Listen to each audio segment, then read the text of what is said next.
Good afternoon, everyone. I hope you are all still fully awake after the sumptuous meal. I know it's quite hard to keep up, to open up your eyes after a heavy meal like this, but with these three interesting speakers that we have, I'm sure you'll have no problem in paying attention. Anyway, I will introduce you to our first speaker.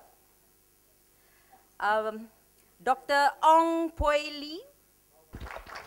Dr. Ong is a professor of anthropology and development. She's a deputy director of Institute of Ethnic Studies, KITA-UKM. Please give a warm welcome to Dr. Ong. And our second speaker, none other than our Datuk, Dr. Denison Jayasooria. Dr. Denison is a principal research fellow from KITA. He is also the Secretary General of PROHAM. And our third speaker, everybody knows him already, I hope. None other than Mr. Jerald Joseph. Woo!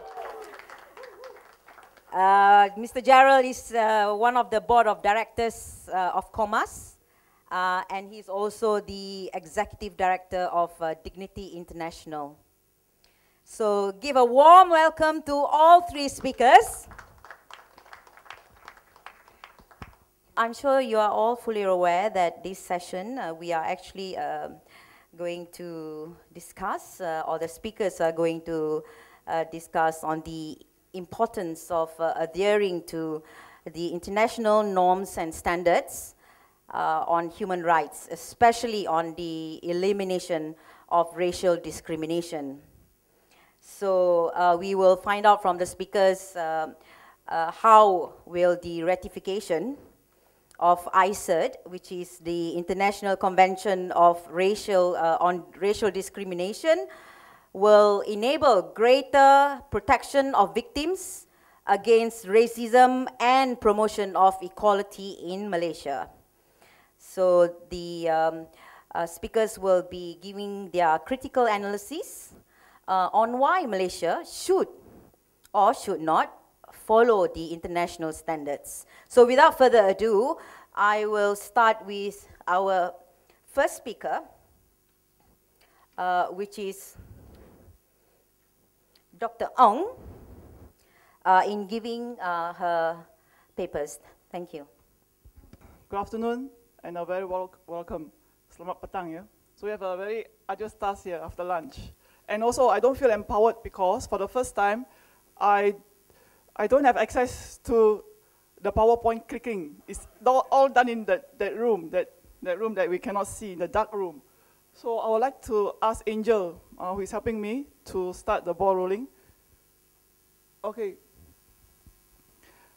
I represent here our KITA research team, ICERD research team, and there are 5 of us here. Datuk Denison is one of them. And so for my part, I would like to share with ladies and gentlemen here our findings about what some Malaysians feel about ICERD. I would like to say at the outset that it is a very small research, a short-term research of only 3 months. And of course, you know, it is not conclusive, it's not representative of whole of Malaysia and whole of Malaysian people. Okay, ladies and gentlemen, I sit here before you with a certain sense of trepidation because 2 weeks ago, I met a minister in the Prime Minister's department, and he said, unequivocally, pointedly, he said that, you're going to present your paper, KOMAS conference on non-discrimination on the 19th of November. Cannot mention the word discrimination. And so I said, if I cannot mention the word discrimination, then how can I even mention ICERD, ICED then? So Mr. Yogesh just now said on a sad note, and I said, if I said ICED, then I feel very sad that Malaysia now, 21st century, and we cannot even talk about racial discrimination that is happening in our society. I would like to commend KOMAS and its partners, you know, for the tenacity to organize this conference on non-discrimination. It's not an easy topic and not an easy conference to organize, and also not an easy topic to discuss. The fact that this conference is held for the second time, it shows that civil society in Malaysia is emerging. And it is very important, especially in the context of ICERD. One of the articles, I think Article 7, it says that education, for the wider society about ICERD is very important. So KOMAS should be lauded for taking this step to offer, to get the public, Malaysian public, multi-stakeholder perspectives, to offer alternative perspectives for our Malaysian government to peruse and to contemplate, yes, what is the way forward for Malaysia in the context of its stand on ICERD so far. So ladies and gentlemen, please bear with me, our presentation of some of our findings of very small research. So I would like to position our ICERD research and also this whole issue of discrimination through the human rights perspective. Because when we talk about discrimination, it affects human rights. Nobody can run away from this. It is about human rights. And to say that we cannot discuss, even talk about, even advocate for discrimination, then it is actually very, very sad. Because every human being is important. The basic human rights every human being has. This human rights is simply because he or she is a human. And these rights are the fundamental rights that human beings need in order to flourish and participate fully in society. Human rights just don't cover one particular right. It covers a broad spectrum of different rights. Angel, you have to click next, please. Sorry, I just speak and go on. Yeah. It covers a broad spectrum of different rights, reflecting our basic and diverse needs as biological and social beings. Just now somebody asked, what is the difference between race and ethnicity? Race, by virtue of the fact that we are biological. So we are endowed, God-given, for those who believe in God, certain biological characteristics that we cannot run away with. Yeah, sex, for example, is a biological characteristic. Skin color is a biological characteristic. Blood, jenis darah, type of blood is also a biological characteristic. It is something that we inherently inherited through our genes. Yeah? But then, through socialization, through interacting, through relating with our fellow human beings, we become social, we become cultural, and therefore, it's given meanings. This race, this biological concept is given meaning, and we become social, so sex becomes gender. Yeah, that's why we have jantina, jantan dan betina. And lepas itu kita jadi lelaki dan perempuan. Yeah, so we are male and female, and we become men and women just because we learn from our family, our parents, our peers, who we are, and we are social beings. Biological and social is two sides of a coin. We need both. Next, please. And so, ladies and gentlemen, human rights and international conventions, because of the fundamental human rights we human beings have, and these have found recognition and gained international platform through declarations, covenants, and laws, such as the Universal Declaration on Human Rights, UDHR, launched in December 10, 1948. We also have the International Convention on the Elimination of All Forms of Racial Discrimination, ICERD, which is a topic of our discussion today, enforced in 1969, yeah? International Covenant on Civil and Political Rights, 1966, also on economic and social and cultural rights, also on the rights of the child. So these are some of the conventions that international community has stipulated for the fact that we are human beings and we have the right for human rights. So a little bit background to international human rights and non-discrimination instruments. It's a struggle against racial discrimination closely linked the struggle against racial discrimination is closely linked to anti-colonialism. So before, many parts of the world were colonized, and colonies wanted political independence. So they accused the colonial powers of discrimination. And initially, racial discrimination was just seen from the context of white people against black people. And in the 1950s, 60s, and 70s, countries in the south, like Malaysia, Indonesia, they became independent. Yeah? We gained our independence and we become members of the United Nations or UN after we gained independence. Next, please. And the introduction of apartheid in South Africa as institutionalized policy and practice gave rise to condemnation by member states in the UN. And it is this belief that racist practices of one state can be the legitimate concern of others. That means others can, so to speak, interfere. And it is provided the platform for UN to fight against discrimination in member states. It is in this historical context that ICERD was adopted in 1965 by the General Assembly with its clear reference to apartheid in Article 3. So Article 3, I believe all of us have in our handouts, in our book file, this ICERD. So you can refer to Article 3, and it specifically mentioned also apartheid. And we all know sometime in 1960, the Sharpeville massacre in South Africa. Apartheid gave UN a valid reason to formulate ICERD and get member states to adopt it and to combat racial discrimination within states. So it's not just about talking about what other states have done, what other countries have done, but within our own state, we can also look at what is happening in our own country and nation. Next, please. So ladies and gentlemen, ICERD has 25 articles divided into 3 parts. Part 1 has 7 articles. So this is the important one. This is like a treaty. What member states who have signed and ratified, what they should do. And parts 2 and 3, 9 articles respectively, is about the procedures. Yeah? As well as General Recommendation number 32. Just now, Mr. Yogesh, he mentioned this. General Recommendation number 32 for special measures. So the spirit of ICERD actually is very noble. It is to affirm the necessity to speedily eliminate racial discrimination, not only on the government level, but also individual and organizational level, including the majikan, the employers. Securing understanding and respect for the dignity of human being. Every human being has a right to equality. Believing that any doctrine of superiority, racism is the belief that one race is more superior than the other, based on racial differentiation is scientifically false, morally condemnable, socially unjust and dangerous, and concerned that manifestations of racial discrimination exist and increasing, and by government policies per se. Resolving to adopt all necessary measures to speedily eliminate racial discrimination. So it's not just talk. We have to do, we have to initiate actions and put in place mechanisms and procedures how we are going to eliminate racial discrimination once we sign and ratify ICERD. And Article 1 in ICERD, it sort of defines what is racial discrimination.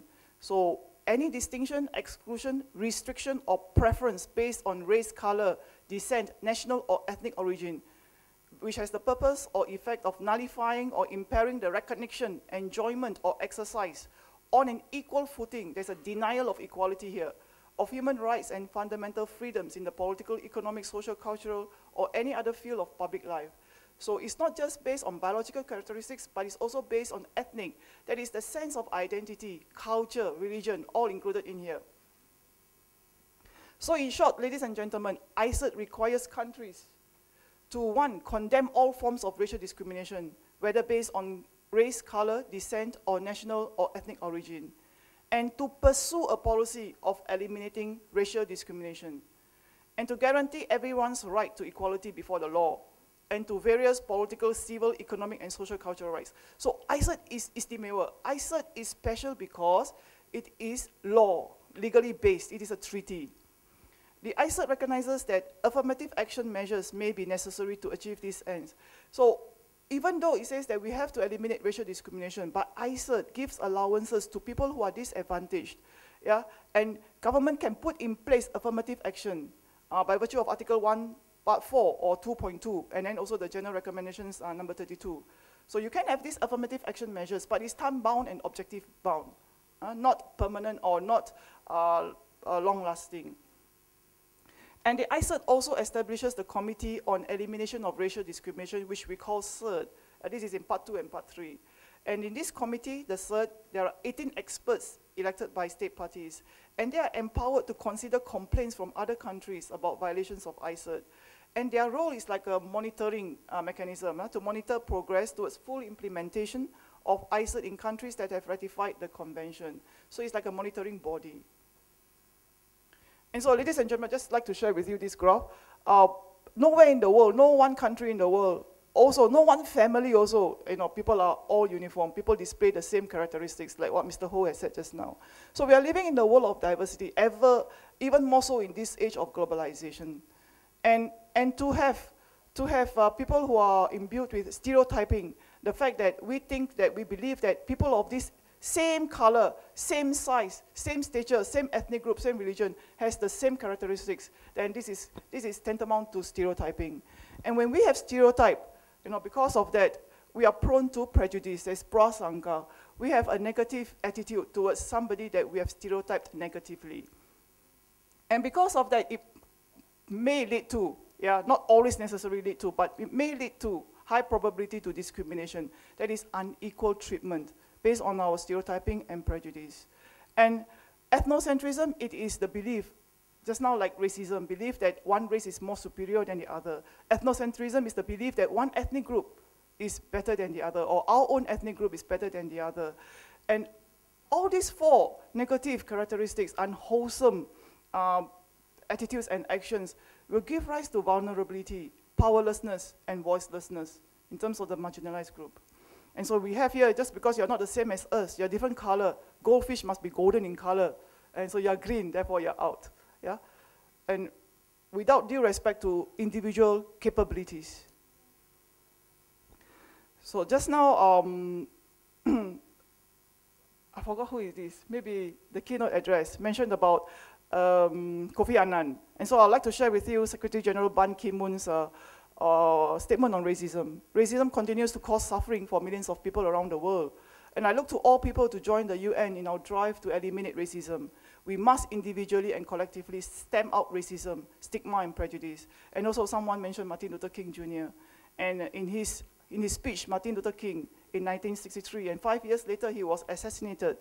I have a dream that my 4 children will one day live in a nation where they will not be judged by the color of their skin, but by the content of their character. So it's not stereotyping, it's not prejudice, it's not discrimination. It is individual characteristics coming out, in display. And so all countries, even the UN, even Malaysia, we have tried to commemorate human rights and non-discrimination through stamps also. So people who like to collect stamps, maybe you'd like to go and have a look at all these stamps, commemorate UDHR. And Malaysia has only one set of stamps in 1958, commemorating the 10th anniversary of UDHR. And that's it, no more after that. And Pakistan, we have stamps for combating racial discrimination. Yeah. So it's very beautiful to look at stamps and how in this age of emails and iPhones and smartphones, we don't have stamps anymore. So letters become slow mail, snail mail. And so stamps is one way we can go back to history and see where we come from. So now come the presentation proper.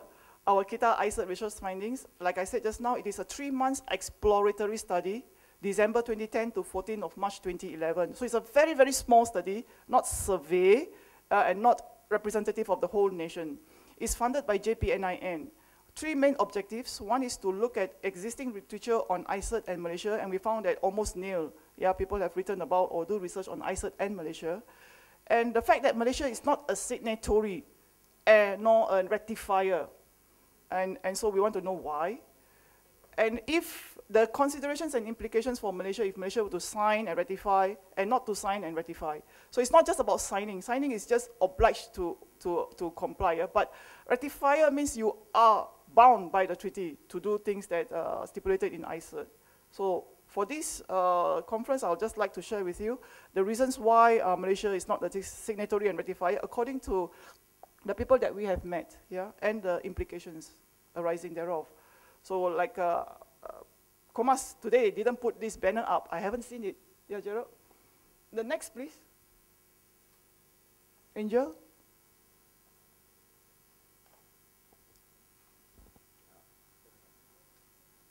Start. So Malaysia ratify ICERD now. KOMAS launched a campaign, Ratify ICERD Now, on the 5th of July, 2012. Yeah, this one. So this is our question here. Should Malaysia sign ICERD now and ratify it now? Or it's outside? Yeah, okay. So next, please. So I'd like to problematize Malaysia and its position on ICERD. So just a bit of history on ICERD. ICERD was opened for signature on the 21st December 1965, enforced in 1969, and is monitored by this committee called CERD. Currently, out of 195 members of United Nations, 175 members have signed and ratified the convention, and they become known as state parties. And then 5 members have signed but not ratified the convention, and 15 members, not 16, 15 members have not signed and not ratified. And Malaysia is in the company of Singapore, Myanmar, North Korea, and very, very, very small islands like Tuvalu and Vanuatu and Niue and Samoa. You have to look up in the map where these places are. Yeah? Some only have 2,000 population. So it covers across the board, yeah? Very autocratic, and also some countries that say that they are democratic. So setting the context, Malaysian ICERD. Malaysia joined the UN on 17 September 1957 upon gaining independence. And it signed the UN Charter in 1945, UN Charter, and the UDHR of 1948. And the UN Charter states that we should have universal respect for human beings and fundamental freedom for all, without distinction of race, sex, language, and religion. And UDHR recognized inherent dignity, equal and inalienable rights for all human beings. And there is this World Conference Against Racism, Racial Discrimination, Xenophobia, and Related Intolerance, and we have a special repertoire here, 2001. And one of the statements in this report urges state members that have not yet done so to consider ratifying, acceding to the international human rights instruments to combat racism, racial discrimination, xenophobia, and related tolerance, in particular to accede to the ICERD as a matter of urgency, with a view to universal ratification by year 2005. So they give 4 years to all member states who have not signed and ratified to sign up. Next, please. So Malaysia's endorsement of the WCAR 2001 statement was actually reaffirmed by our Honorable Muhammad Khalil Yaakob, former Minister of Information Malaysia, when he gave a speech at the World Conference 2001. And amongst others, he said this: we should seize this opportunity to adopt a declaration and program of action that will provide us with a clear road map and practical measures to eliminate racism and related forms of intolerance. But now, ladies and gentlemen, it's 2012. 11 years have passed since the Honorable Minister's speech, and Malaysia has not signed and ratified ICERD. So what is holding Malaysia back? That is our question. And so to date, Malaysia has signed and ratified 3 out of 9 core international human rights treaties. So out of these 9, Malaysia has signed CEDAW, rights on the child, and rights of the child, and rights of persons with disabilities. Yeah, but Malaysia has not signed ICERD and all others. Yeah? So this research is a short 3-month study, and we went to meet and solicit views of a cross-section of people on Malaysian ICERD. And we thought that we have to meet people who know about the law, who have heard about the law, perhaps studied about ICERD. Yeah? So that's how we were very selective and purposive in our study. So this is a summary of our main points from the field. We have focus group discussion with law students, UKM law students, as well as Malaysian students studying in universities in United Kingdom. Yeah? And then we have email correspondence with former SWAKAM commissioner who couldn't attend our focus group discussion in Kuala Lumpur. We have focus group discussion with SWAKAM members, past and present. We have also discussions with NGOs. Also, we went to AG chambers to meet with the officers there. And some of our members went to Geneva and London to meet with CERD members or past chairman of CERD. Yeah?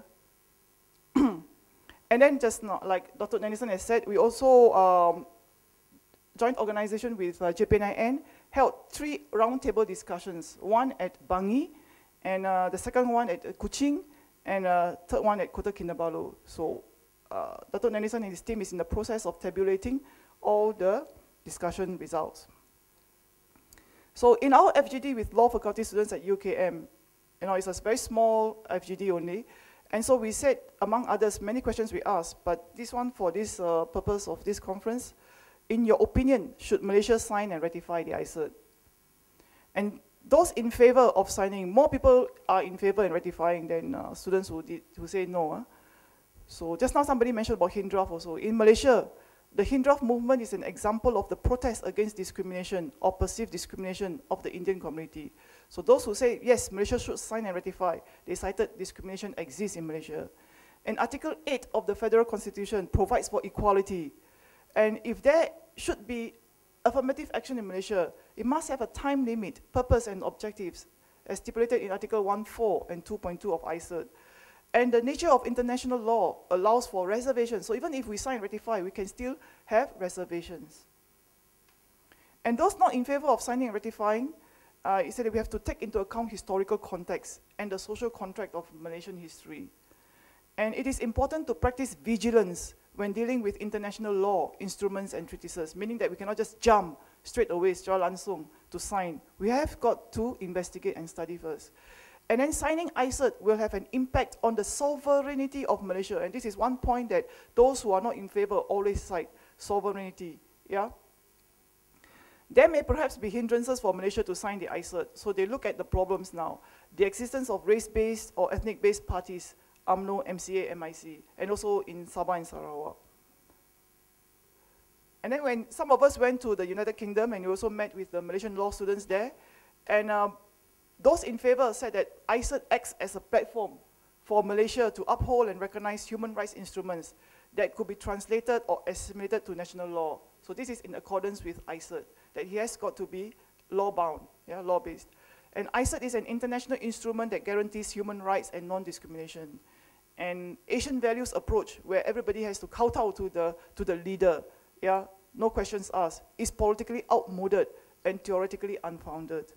But for those who have concerns that Malaysia should study first before plunging in to signing and ratifying ICERD, for these people, they said that there is a need to strengthen mechanisms for managing ethnic relations in Malaysia. So we talk about managing diversity just now. And we need time to solve issues at the domestic level. And we need to go through each and every provision, all the 25 articles in ICERD properly, and examine the implication to Malaysia. So when we have an email correspondence of maybe 3-4 times emails with this former SWACAM commissioner, and one of the questions we ask is, in your understanding, why has Malaysia not signed and ratified ICERD? So his views. Globally, Malaysia has unimpressive human rights compliance record. So just now sovereignty, now is compliance. Yeah? Example, existence of draconian laws empowering government to arrest without trial. Just now we heard about Sedition Act and maybe ISA. Government is not in the position to sign and ratify ICERD for the simple reason that it will not be able to comply with its provisions for as long as the affirmative policy favoring the Malays is in place and being practiced. And genuine unity and integration are vital for Malaysia. So, according to this former SWACAM commissioner, important ingredients for unity and integration, justice, equal rights and opportunities, as well as respect for all Malaysians, rather than just slogans. And because of the fact that Malaysia is a land of multis, it has many potential divisive factors. Okay. We also had the FGD with SWACAM members, and SWACAM says that its position is to support and make suggestions to the government. It's not to make decisions. Yeah? And to sign or not to sign ICERD, citing Article 153 of the Federal Constitution, it is inconsistent with the provision on permissibility of special measures in ICERD. However, it's not just the Article 153 that is problematic. There are also related matters like land rights involving indigenous people, we heard that, the new economic policy or the national development policy now, housing development policy, and also scholarships to civil servants. Yeah. So on the advantages of signing and ratifying ICERD, it will enhance Malaysia's standing internationally. However, signing could be used as a masquerade. Domestic law or mechanisms may not necessarily be put in place. Yeah. However, this all should not be used as an excuse to Malaysia not becoming signatory and ratifier. So when we discuss with NGOs, same thing, NGO individuals and also associations say that Malaysia will not sign because it cannot comply. Yeah? So that's the perception, that Malaysia is not signing or ratifying ICERD because of the simple reason that this compliance issue is cropping up. And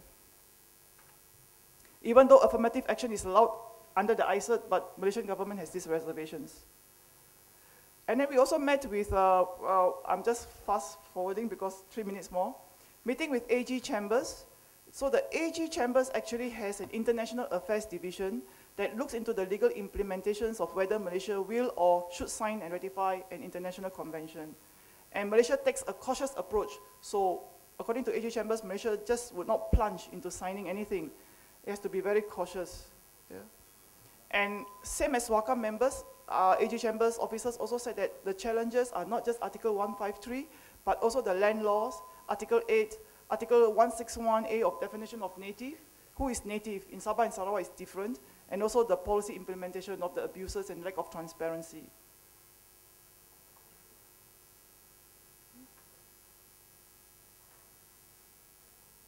Next, please.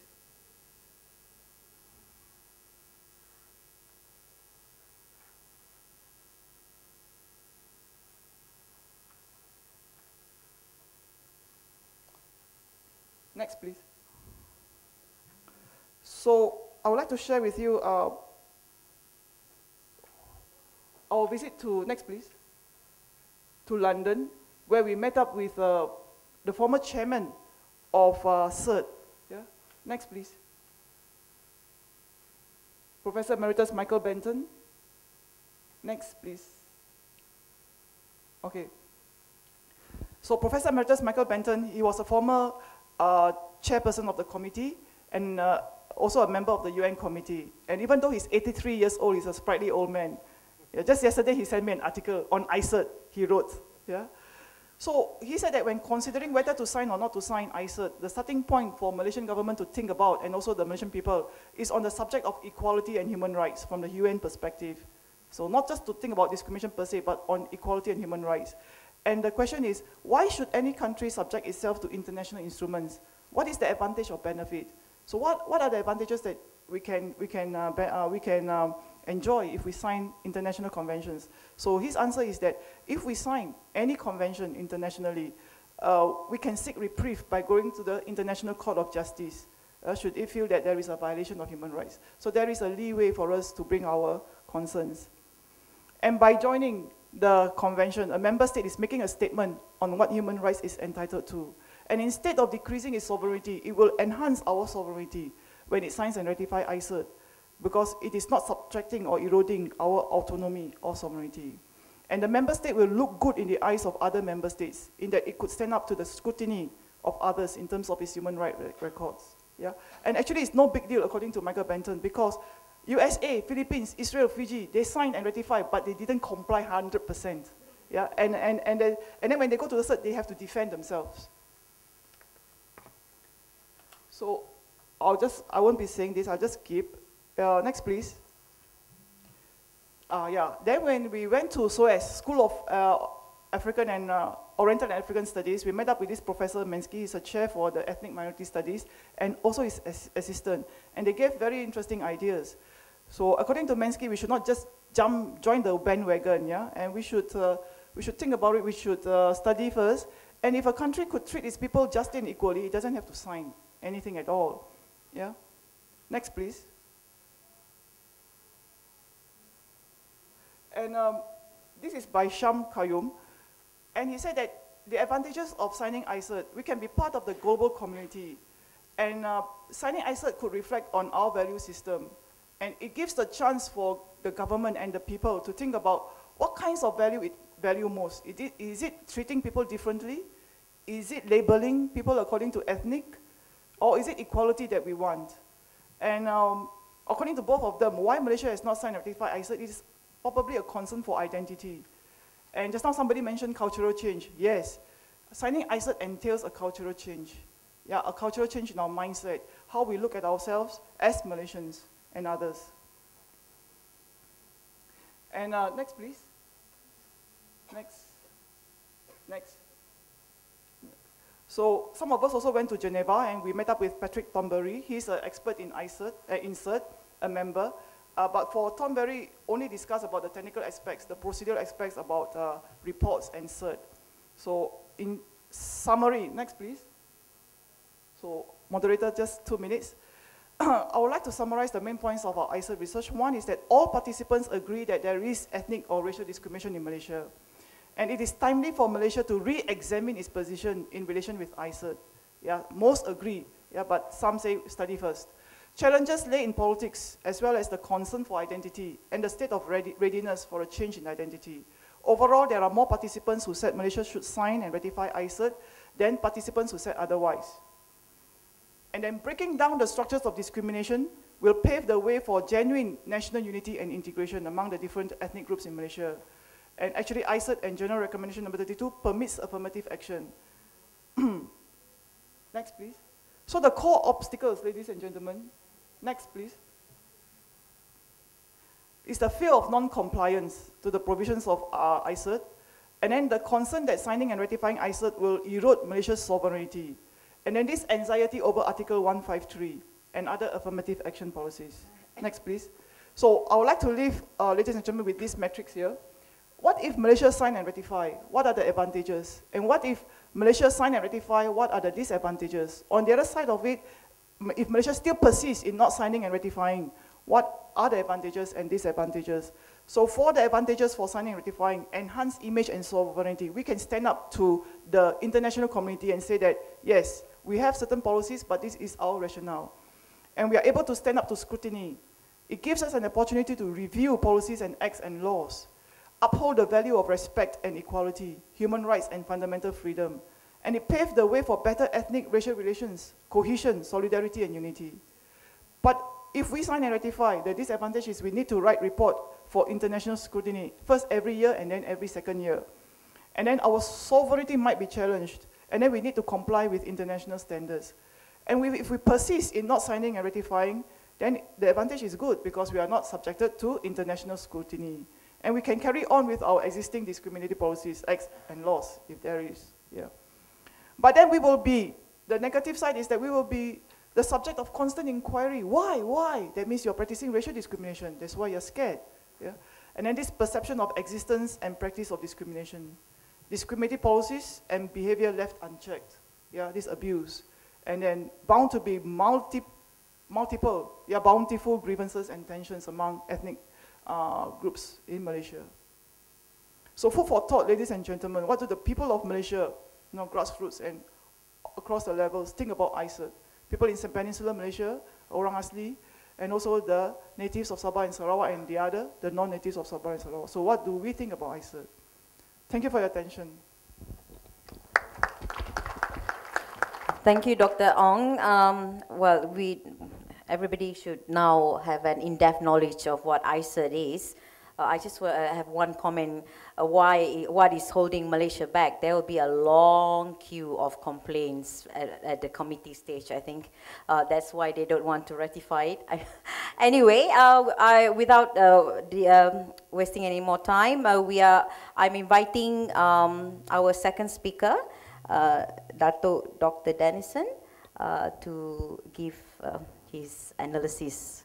Thank you. Thank you, Siti. Fellow panelists, ladies and gentlemen, a lot has been said from morning. More can be said, much will be repeated again, but I think some repetition is helpful to re-anchor the points in a way.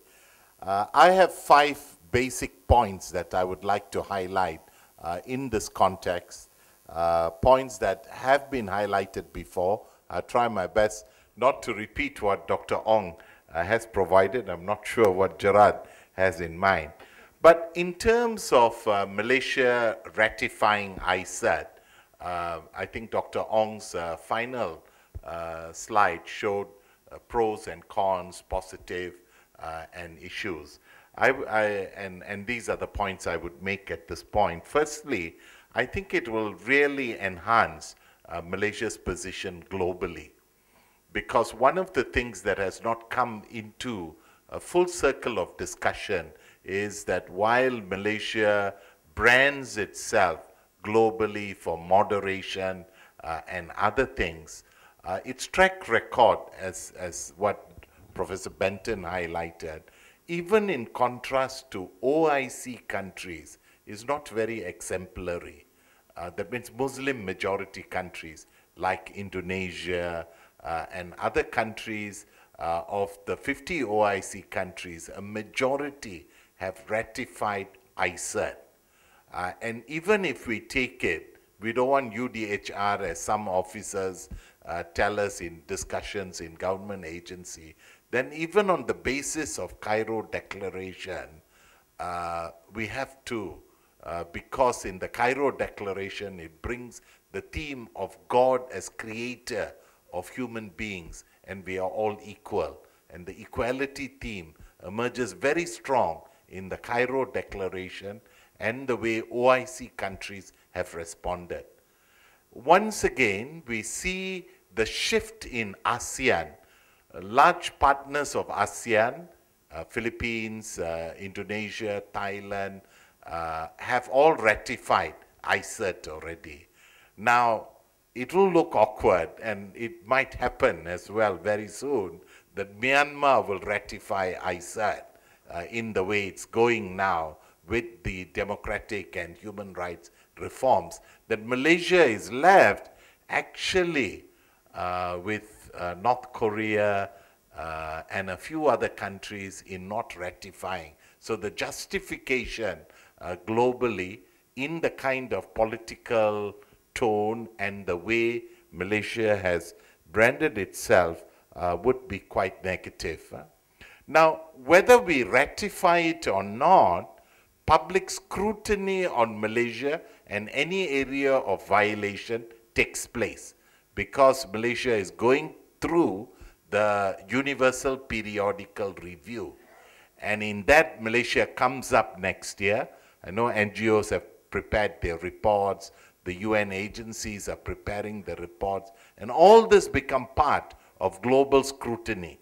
So with globalization, Malaysia wanting foreign investment, Malaysia branding itself in moderation and tolerance, the movement of moderates, and then we supported the OIC stand in the UN on intolerance, which was actually focusing on religious intolerance in the West towards Islam. Then that same declaration has a bearing on us. So Malaysia cannot run. However we want to hide ourselves, we want to defend it on home ground, we will increasingly be embarrassed overseas and in ASEAN, because we are nowhere near even Indonesia, Turkey, which have all ratified this convention. That's, I think, the first point that we have to take, a hard reality, because Malaysian always want to jaga muka and all that, and we want to be macho in all these meetings, and it'll be very tough. It's already very tough. And the UPR process that we are coming up for review will highlight everything. You can't hide, and the government has to defend it, and the previous issues have come up, and it will continue to come up. That's my first point. Secondly, I think ratification will provide a very good opportunity for Malaysia to review actually the federal constitution. By this, I'm quite conservative. I know some of my friends here won't like what I'm saying. I know in the morning there was a kind of bashing on 153. I take a very conservative position. You don't need to amend, and it's not easy. Even if Pakatan came, you change the government and all that, it's not going to be easy to change the fundamentals of 153, 152, the royalty position of Islam. It's very tough. From the mixed readings we are getting from PAS, from its assembly and other things, while they seem much more open, these issues fundamental to the federal constitution would remain for a while in that process. So having said that, I think the constitution provides the answer as well, because the constitution to me is a very balanced document. In this, I'm a lawyer buruk now, because more as a sociologist and human rights commissioner before, we then take the balancing act of the Constitution and Article 153 in itself. So what I did was, I thought the best thing I can do is find an old book of Lord President Tun Muhammad Sufyan, because he was there when the Constitution was written, he was there at May 13, he was there post May 13 when these were written up. And how then does he look at Article 153? Because the way he is telling us of 153 is very different from the way people have articulated it now and the way they are defending it, because the way Tun Sufyan defines it will be consistent to ICERD in its provision of ICERD Article, the section 1(4), which was read to us earlier in the legal, the special measures taken for the sole purpose of securing adequate advancement of certain racial and ethnic groups or individuals requiring such protection shall not be deemed racial discrimination. I think this is an area that needs to be unpacked more and more. I know in the earlier panel, this was discussed quite extensively, and the justifications provided by Tun Sufyan is not on a rights basis of these, but they are a special measure to assist a disadvantaged position. And he then goes on to the social contract, the context of it, and then he says, one of the most important decisions made by the non-Malay leaders was to recognize the weakness of the Malay community in the economic field and the need in the interest of national unity to remove the weakness, for Malay poverty is a national problem rather than merely a Malay problem. And to give effect to that decision, Article 153 has been written into the Constitution. If you take disadvantage special measure, then I think one can look into the areas vis-a-vis in very restricted area, as Prof. Azmi raised with us, in terms of civil service. There's only one book that I have seen that even argues the quota ratios. No one talks about this, because Azmi highlighted and Yogesh highlighted to us the constitutional provision in 153 sub 2 deemed reasonable, and Tun Sufyan, and if you talk to all the old KSUs, some who are still around, they talk about 4:1, 3:1, and the restrictions in the federal services only in Division 1 positions. And the Constitution is quite clear on that. These quotas were fixed because at that level, many were British or they were from India or Sri Lanka, because they were all English speaking in the civil service. And he gives all the tables in the period in his book, where many up to over 65% were non-Malay senior civil servants in home affairs, foreign affairs, and various ministries, and the reason for that. So I think it's important that this discussion would not, you know, unless there's a radical revolution that throws away this constitution, which could happen, but I don't foresee it in that way. It's then looking at the provisions and going back to it, as others have called for, an open discussion to then see whether they are consistent. So my question would be, when does an affirmative action or program becomes really discriminatory? Because my simple reading of Tun Sufyan this morning and looking at the Constitution, there are so many protective elements that it doesn't become discriminatory, because deemed reasonable. The promotions in the civil service are not based on ethnicity, because it refers to Article 136. Then 153 sub 4, 7 and all indicates that by this measure it should not deprive another person who qualifies in the same way. All this is not talked of when we talk of 153. So we need to take 153 in its totality and also look at the legitimate interest of other communities. So I think rereading Sufyan, looking at it from the special measures, because I know in the Indian context, the affirmative action is built into their constitution. I don't think there was a timeline to it. I'm not sure what the US thing. So these are things that we need to look at. So just looking at 153 is an area, but we then need to get the civil service, and this process might be useful. In that context, I think access to data becomes quite critical. How many people applied for jobs, in which area, where the promotions are coming? Because I know for a fact, you might be Malay, but you might not get promoted now, you know. It's which Malay, who do you know, and things like that. And even in the permits and other things, someone asked a question about market capitalism and things like that.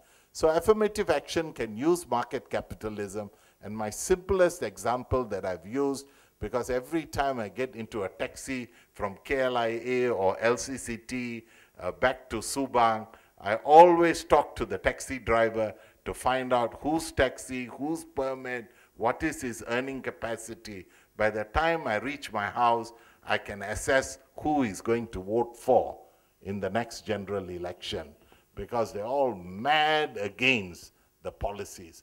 Majority of the taxi drivers are Malay, and so I asked the simple equation of market capitalism.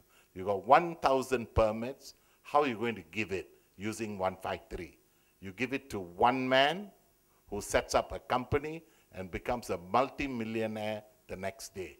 You can give it to 10 people, and you create 10 little millionaires, meaning driving Mercedes-Benz, but Ahmad is still driving the taxi for 14 hours to support these 10 companies. Or you set up a corporation and give 1,000 taxi drivers. All the taxi drivers will praise the government whenever they drive the taxi, and you know where they're going to vote. And that's empowerment.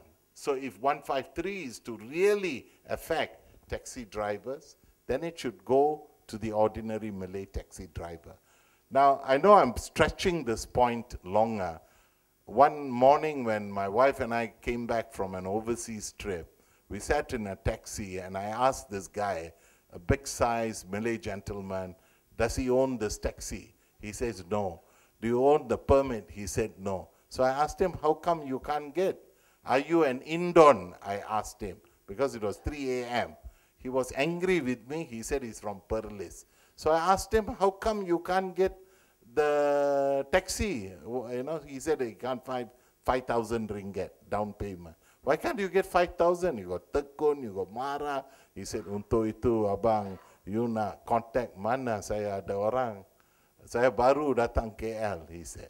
So this is the reality of the poor on the ground and the issues. That's my second main point in looking at it. And then thirdly is interlinked, that these special measures should be directed on a needs basis. Now the problem with this is many studies have been done. We all are aware that after the NEP period, government set up the first Economic Consultative Council and a report was written. And after that came OPP2. After that came MAPEN2, and there was OPP3. And then we had the NECC with Tan Sri Amir Shah and Professor Norma did the report on the new economic model that called for an Equal Opportunities Commission and called for the bottom 40% irrespective of race. Because what they showed in their report, and this is a full published report, is that the bottom 40% majority are still Bumi Putras, whether it is from Malays, Orang Aslis, Sabah Sarawak, and needs-based approach is still possible. But somehow those things were not fully implemented. So I think that is quite important in this process of seeing and noting that, as others have called, that the ICERD ratification will open much more discussion. Not discussion to discredit government or any community, but it will open up access. In the various discussions that I've been part of, both in KL, Sabah, Sarawak, the indigenous people of Sabah and Sarawak feel they cannot claim 153. Some people say, lebih baik jadi orang India. Why? They say you are the menteri, you are the doctor, lawyer. You say masyarakat kita apa ada. But they are supposed to be Bumi Putra under 153. Then Indians feel they are marginalized, all this. So the reality is needs-based and focal, away from race, specific to target group and approach will enhance the bottom 40% to emerge and cut corruption and other sorts of things. And I think, as Dr. Ong raised a few other points, that in the discussion, while a lot of our focus was on 153, there are various other issues as well. I know the sister spoke from Sabah, Sarawak. Now, we'll be in a very awkward position post-2015, because ASEAN is coming closer, you don't need visas and all that. But when I go to Sabah and Sarawak, I still have to chop, now at least they chop my IC. Then they say I can only stay for so many months. I cannot work there. It looks like a foreign country, Tapi saya masih dalam Malaysia.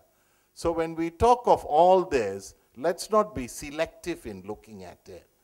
We have to open up. Then I've been told that if I'm a Malay in Selangor, I cannot go and buy land in Kelantan or Terengganu. If I am a Malay this side, I cannot buy land in Sabah or Sarawak. And if I'm an Indian, I know, you must have money lah. Kalau tak ada money, you cannot buy anywhere. And even if I have money, I cannot buy in certain places. This is an issue. Then there are these complications of things come. The newcomers who are coming in. If I'm from Pakistan and I got suddenly citizenship in Sabah and things like that, I'm Muslim, some are being regarded as Bumiputra. Some coming from Indonesia just a month ago are claiming status 153. So these become real controversial issues. Then we have situations in Sarawak, I think, where if you are a native and you marry a non-native, then you lose your status as a native. Your children cannot be regarded as native, as opposed to Sabah, which is different. And all this becoming far more complicated in the sort of laws related in the state and state matters that need to be addressed. Now, should we solve all this and then only ratify? I say, sampai bila we're going to selesai everything. But the principle is, if we are truly for, apa itulah, I know you all are going to laugh, one Malaysia, if we are truly for moderation, if we are truly for non-racial society, if we are truly committed to UDHR, if we are truly committed to the Cairo Declaration, we cannot but ratify ICERD as a fundamental basic principle. A lot of our discussions focused on our relations to the state and how the state is addressing us. But a lot of the pictures that we saw in the opening were just people-to-people issues. And people-to-people issues, we have to address them. We haven't actually opened up a whole other gambit of how people get discriminated in the private sector. So it's not just one against another. You can try and apply for a job in a private sector. You might try and want to get something from a private sector. And the stories of Malays and Bumiputras in the private sector is a horrific example, an experience of discrimination as well. While the focus here is on the state, rightly focused, we also have to address the other two levels which are fundamental issues. And I believe that ratification of ICERD, but this cannot just be ICERD, because for ICERD to work, the government must also ratify civil and political rights, economic and social rights. It's a core area, and Malaysia cannot run further and further and hide on using Asian values, using the Islamic arguments, using these kind of protective measures because of the way the world is changing and how Malaysia has to change within this context. I think Dr. Ong, and with this I will conclude, highlighted a number of the challenges. I feel the greatest resistance at this point is not just political. I think more than political is the civil service. And I think we have to engage much more with the civil service that is predominantly a Malay civil service. And we have to engage with them. And there is something very sentimental on these discussions that touches the nerve. I think Azmi is a bit different. Maybe Siti might be a bit different. But in the discussions I've been, it is quite tough. Even the most progressive Malay minds respond differently. I'm not just saying that it's right or wrong. I'm saying we need to be sensitive in the ways and convince people and engage them. Mr. Ho was able to come. I've had long hours of argument with Mr. Ho, but when I sat with his officers, 20 of his officers, I could understand the struggles in trying to convince. It's awareness, education. You're looking at years of certain form that needs to be addressed. That's very inspiring talk, but I must say that I must say something about this. I think a lot of people, the non-Malays, they underestimate the Malays, you know. Yes, the Malays are very soft and very bersopan santun, you know. But if actually you bring the Malays forward and explain to them, even the makcik and pakcik in the kampung, they will understand if you explain to them. But they have never been given the chance to get the clearer picture, you know, the truth. This is the problem. Everything's being hidden from them. So, you know, I don't understand why people think that we have to take this slow and steady, you know. I mean, we'll never get anywhere. Yes, I am a different way of thinking. Anyway, without wasting time on what I think, we'll get our third speaker to express his analysis on the situation. Thank you. Thank you, Siti. You could be very well the third speaker. I can be the moderator.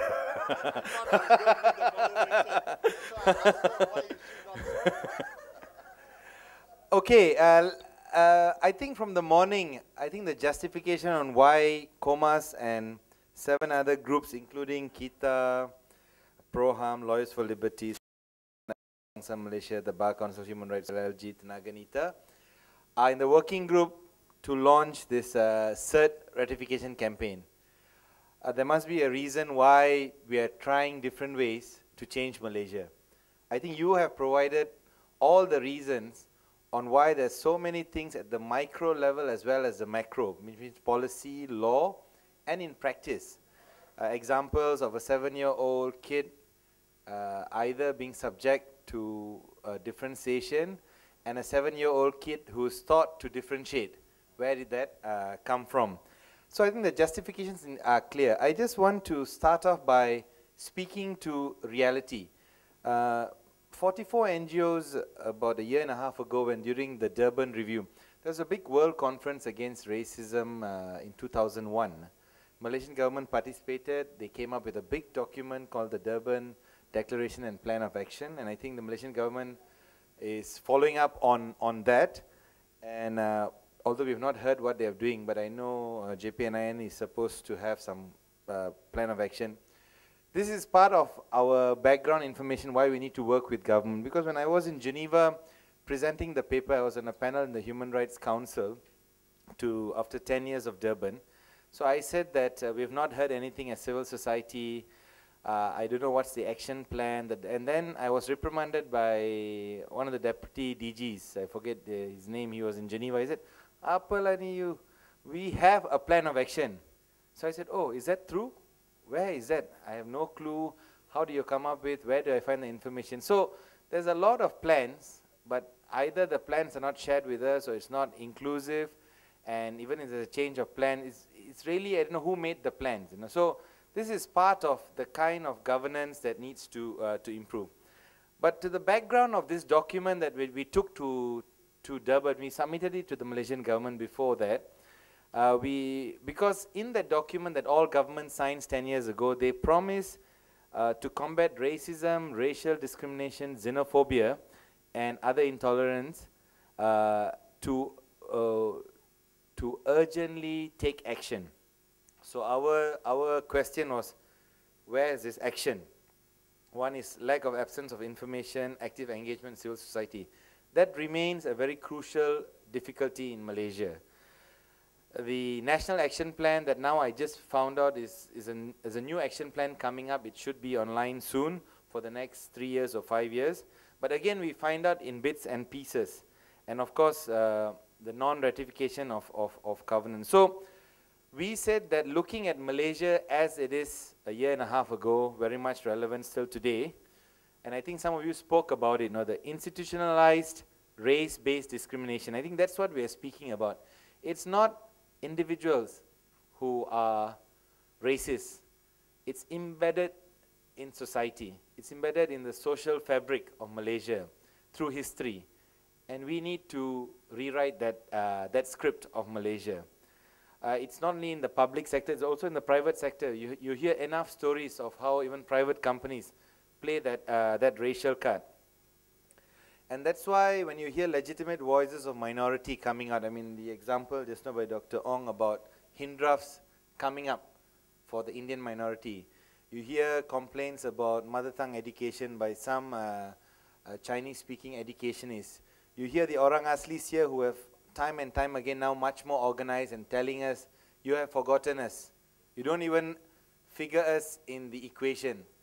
And yet, this does not seem to hold enough strength to change that kind of racial fabric that is sort of keeping Malaysian government, Malaysian policies, Malaysia's governance framework continuing.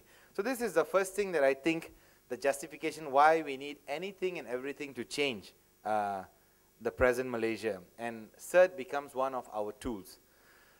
The other one is, I think all the speakers before me are far more articulate. Denison used an old book. I don't have an older book than him, so I cannot quote anything else.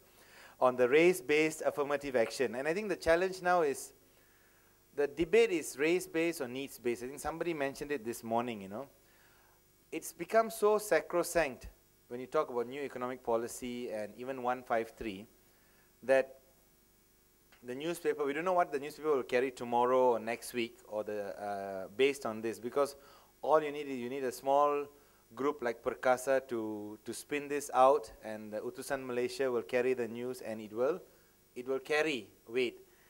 And the question is, I like what Kato said from the Orang Asli community. He says that all these groups are speaking, but the government is silent.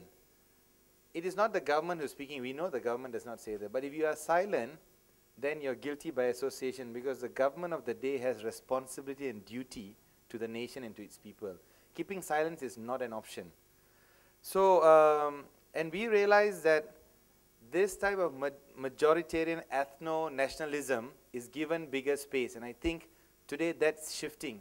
There's a new kind of citizenship and nationalism emerging, and that needs to take center stage.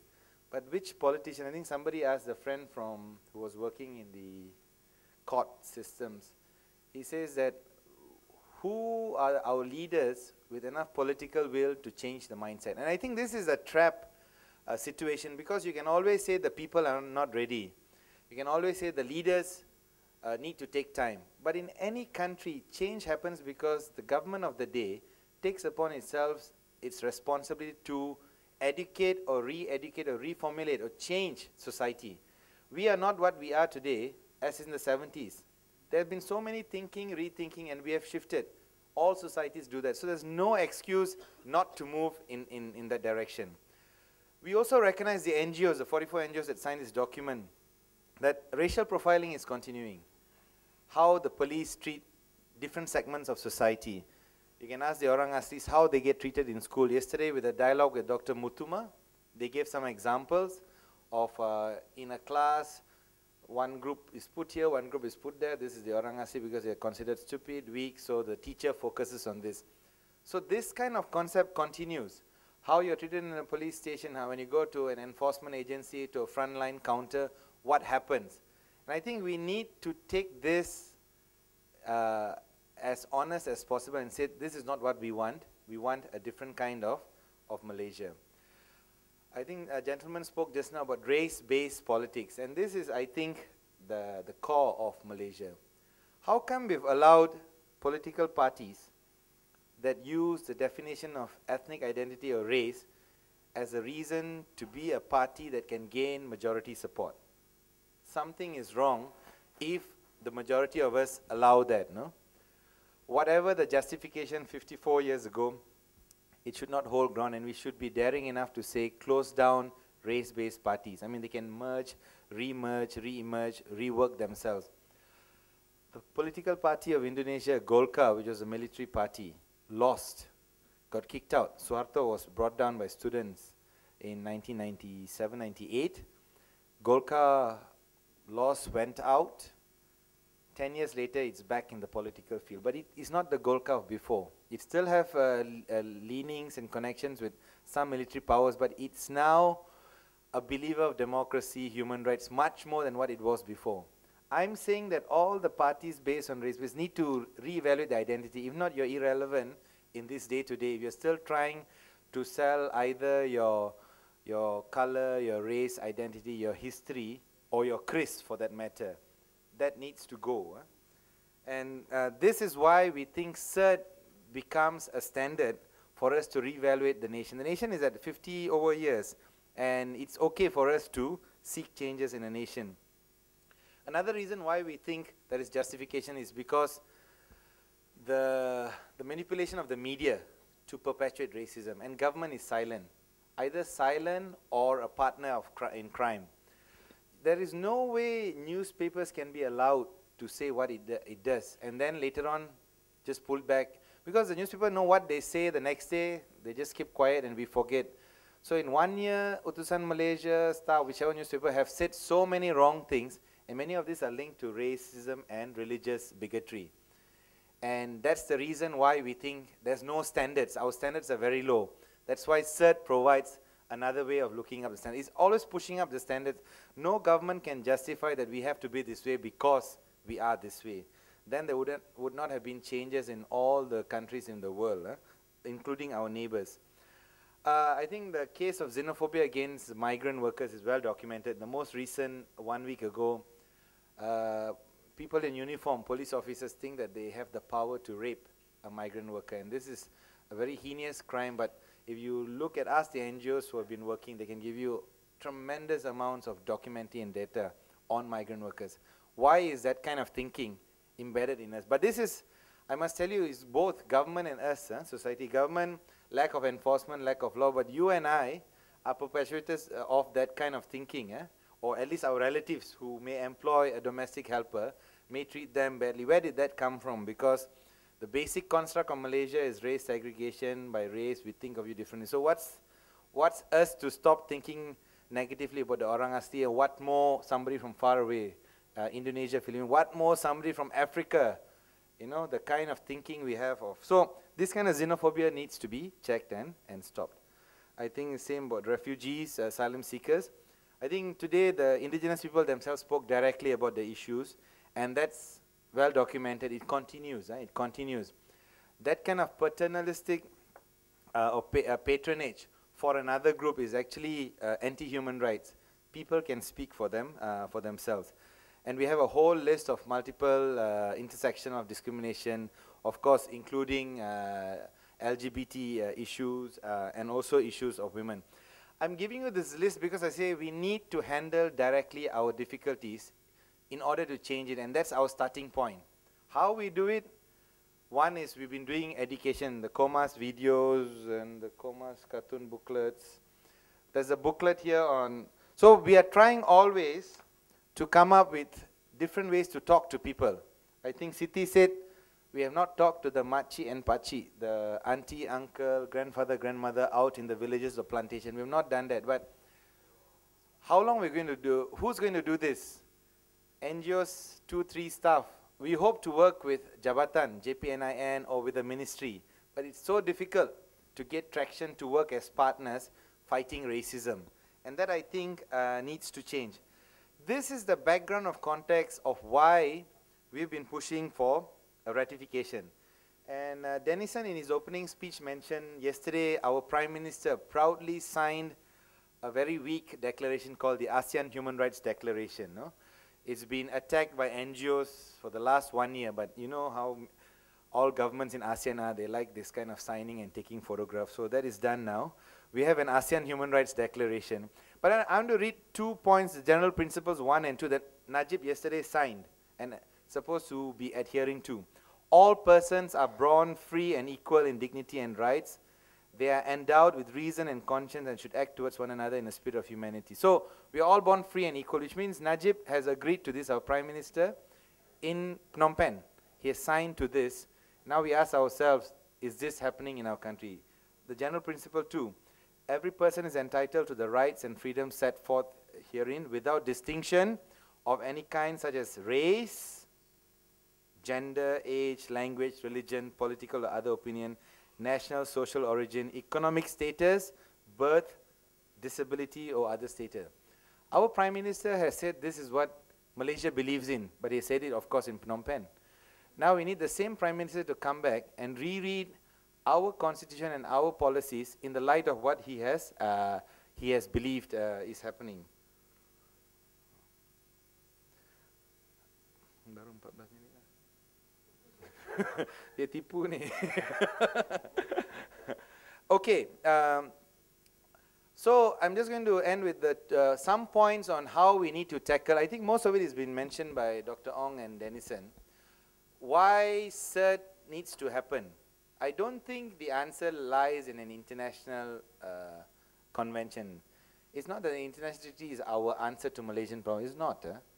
But the logic of both complementing each other is what has happened in our country. And now Malaysia is a member of the UN. It's an active member of the Human Rights Council. So any argument contrary that we need to be ready, we're not, is all a lie. Because Malaysia signed the Convention on Elimination of Discrimination Against Women, CEDAW, when there was no law on domestic violence. But after that, they worked. They signed the Convention on the Rights of the Child when there was no law on child rights. It only came up in 2000, but they had signed it prior to 2000. I'm trying to say that the AG Chambers is smart enough to know what international law is, but they're playing a game telling us we are only going to sign when we are ready. We will never be ready. So by saying that, you've already said we're not going to sign.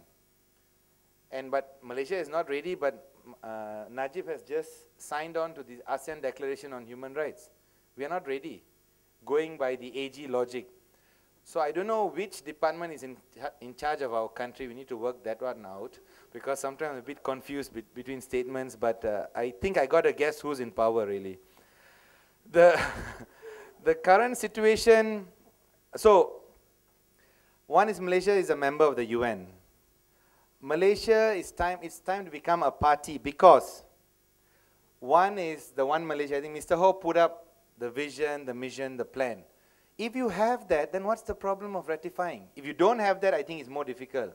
But the department has, Tan Sri Kosukun will speak to it, Najib, our Prime Minister, will speak to it. They speak to the principles, but yet they fear. They fear putting themselves, subject themselves to scrutiny at an international level. And this is something I want to say that just now, Dr. Ong's matrix, which is very good to explain the pros and cons, that international scrutiny is going to be difficult. It is not difficult because every country of the UN now is subject to international scrutiny through the Universal Periodic Review. We've already done one. Every 5 years, Malaysia has to sit, a report will be prepared, and all governments will be taking up hands to ask our government, have you improved? Can you do this? We suggest every country is subject to international scrutiny. So even that is no more an argument, because if Malaysia does not agree to that, it should leave the UN. But it does not. Instead, it wants to be in the Human Rights Council as a member. So we have to catch the government and its double speak and do not buy these arguments that for me lacks political will. I mean, I think JPNI and Mr. Ho knows how the debates are. He's trying to convince the other colleagues. But we outside can see, read, and we know this double speak. And I think we need to take the government ministers. I don't think it's Mr. Ho who's the one who's deciding this, but the ministers at the cabinet will have to answer to this. My final point is about, they say we cannot change the constitution. That friend this morning asked a very good question. There was an exhibition last year or 2 years ago by Center for Independent Journalism, an NGO in NX, about constitution. And I learned at that exhibition, they said that our constitution has been amended 700 times. I was like, whoa, that's like a lot. Right? I don't know, there are lawyers beside me, these are all bar council people, no? But of course, some you need to amend, words, but some are substantive. I'm trying to say that they have been amending it without really any bother about what we think. But now suddenly when we want improvement, they throw the fear of amending the constitution. The constitution is not meant not to be changed forever. I think Mr. Mutuma can speak about, they just had a full review of a new constitution for Kenya. And this is, a friend of mine 2 years ago gave me, it likes a newspaper and they printed it for people to read. And I read the constitution and I asked my friend, is this the Universal Declaration of Human Rights or a constitution of a country? But that is what Kenya did after many years of struggle. The original constitution is like ours, a British legacy that has lots of flaws, but they did it. So what's stopping us from reviewing our constitution? If it's to improve, if it's to change in line. So I don't think even that is an argument, and this comes to the difficult point of Article 153, which most people have already spoken about. Again, the spirit of 153 is lost. The original concept of a commission, the Reid Commission, also saying that it's supposed to have a review, a 15 years review within, never really happened. So I think we need to also tell people that the Constitution belongs to all of us. A call for review is not wrong. And every article, we're not subjecting just Article 153, everything and anything. If the fear is that protection of minorities, marginalized, poor Malays will be lost, we make sure the Constitution does not lose that spirit. That's what we need to do. It's not cancelling it out one and then throwing everybody out. That's not what we are doing. So I think we need to be one step ahead to stop the propaganda of Perkasa and many of the political leaders who keep repeating that you cannot touch this because it's a social contract. But what social contract? I remember Lim Keng Yek at some forum 3 years ago. He told about 400 people on the ground. He was that time the Gerakan leader. He said, why are you talking about social contract? His generation, maybe somebody told him he had to follow, but he said, you are not subject, you are not there. So why are you talking about, so he told the young people in the crowd, pushing us to challenge those people who use these arguments to stop us from a new discourse. So I think we need to take our government as a government belonging to the international body of sovereign nations. And sovereign does not mean you're not subject to peer review, you're not subject to change. Sovereign means that we, the people of Malaysia, will decide what we want. And this is a sample of we, the people of Malaysia. 100 people here trying to find a change. And we have a justification for change. And this is still being sovereign. Does not mean if we subject ourselves to a UN scrutiny or to the advice of Mr. Mutuma, we are losing our sovereignty. We are not. And with that, I think we should I know, that's just bluff on me. I was just going to say, with that, I think she stopped. Yeah, okay. And also my final point is that I think we should not be afraid to unpack history. Again, history is held and controlled by a very select group of people. Just because you and I are not historians, we only read the books they've given us, should not put us in fear of unpacking what really happened in our history. It's rich, it's diverse, but it needs to be told. And we cannot hide this anymore, because now you Google, you can find many things. Many of the documents have been declassified in UK, what is that, archives, you can find that. So it's just a matter of time, people telling us what's happening. And I think we should not subject ourselves held ransom by small groups of right-wing extremists. If 30 people, 300 people say, how dare you talk? Then we say, very good. This happened at the round table that I was invited the last time. There was a Perkasa Secretary General, and he said, we the Malays, we think, bangsa, we, and how dare you? That's the language you use. Then I said that, who is the we you're representing? You are talking about a membership of a few hundred, or we the Malays. I said, no, I've spoken to so many Malay friends. I have one Siti here who thinks differently. I have a few Malay friends who don't think like you. So there's no we one Malay, there's no we one Chinese. They're just people of Malaysia. So let's not be afraid of the small groups of people who demonstrate outside, who threaten us, because they don't have that legitimacy. You know, you and I are Malaysian citizens, and we will claim that right. Thank you very much.